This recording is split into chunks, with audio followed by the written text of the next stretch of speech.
So picture this. It's late July and the tech world is holding its breath. Why? Because two of the biggest companies on the planet, Apple and Amazon, just dropped their quarterly earnings reports on the very same day. And what happened next? Well, it turned into this fascinating story, a real showdown. Let's get right into it. Here's the thing. Both companies, they absolutely crushed it. We're talking fantastic growth, beating what everyone expected. So that leads us to the big puzzle we're going to unpack here. Why did Wall Street basically give one a high five and turn around and punish the other? It just doesn't seem to make sense, right? Okay, let's just lay it out. Here's the scoreboard for you.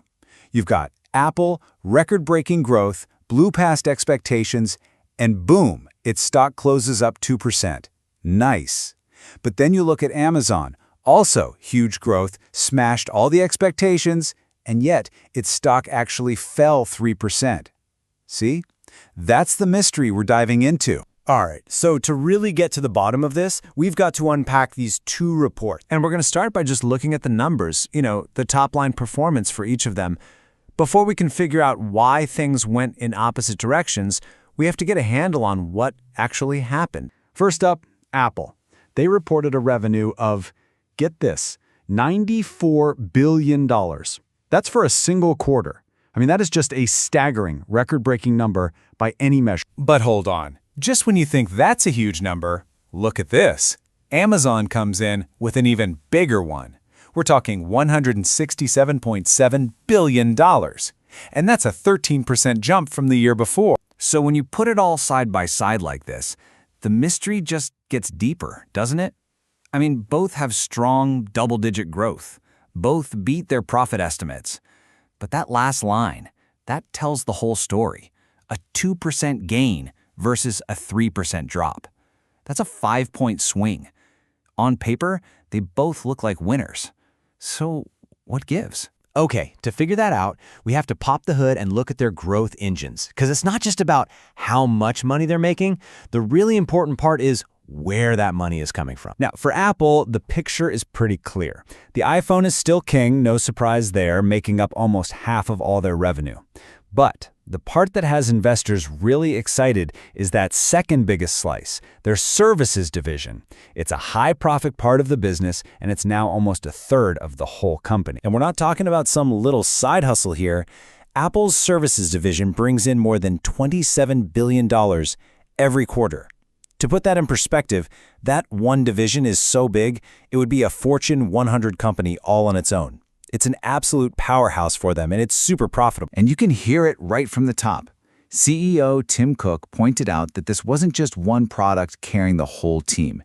He was celebrating a record quarter with double-digit growth across the board in iPhone, Mac, and services.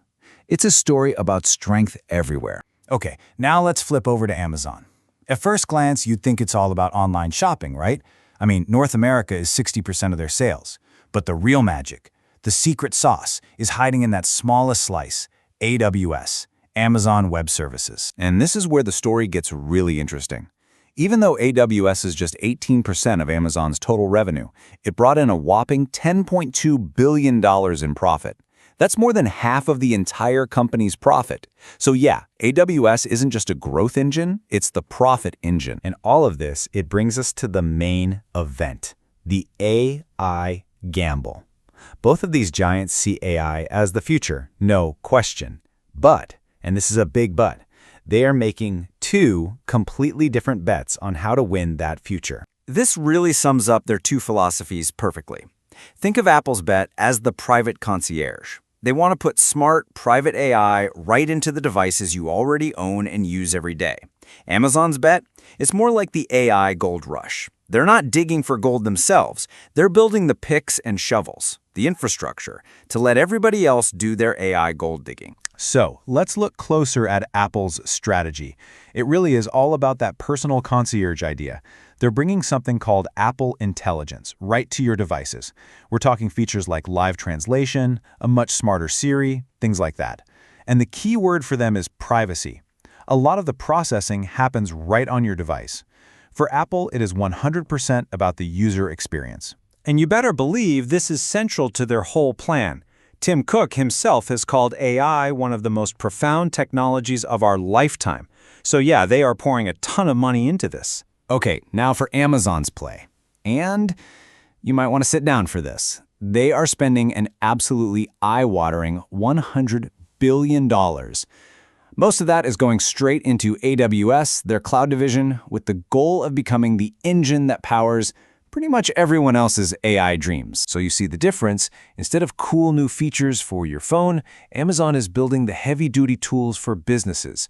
Things like Deep Fleet to make their warehouse robots smarter, or Cairo to help programmers code way faster.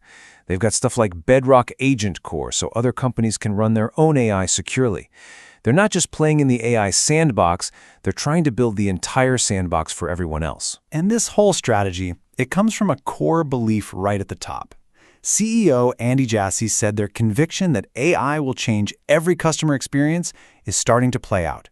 Basically, they believe this change is happening and they see their platform, AWS, as the foundation for all of it. Okay, so how does all of this, the different strategies, the different bets, tie back to our original puzzle? Let's get to the verdict and see why Wall Street reacted the way it did. And here it is, the final verdict, laid out plain and simple. Apple, up. Amazon, down. You know, the numbers looked great for both of them, but in the end, it was investor psychology that wrote the final chapter of this story. So what was the final verdict? Well, it really boils down to one thing: certainty versus ambition. Investors looked at Apple and they saw a sure thing, a proven, incredibly profitable ecosystem. The iPhone and services are just giant cash machines, and they rewarded that stability.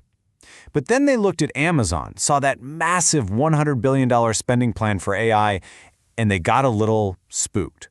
They started worrying about the huge costs and what that might do to profits, at least in the short run. And as we look to the future, there is one big storm cloud on the horizon that affects both of them: tariffs.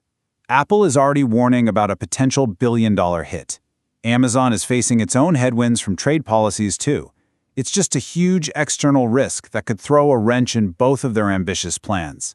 A good reminder that even these titans can't escape global politics. And so that leaves us with the big final question. You have two titans and two totally different strategies. On one side, you have Apple's vision, a private, personal AI concierge that lives right in your pocket.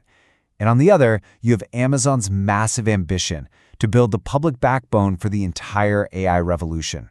So, a private concierge or the public backbone? Which of these bets is going to define our future?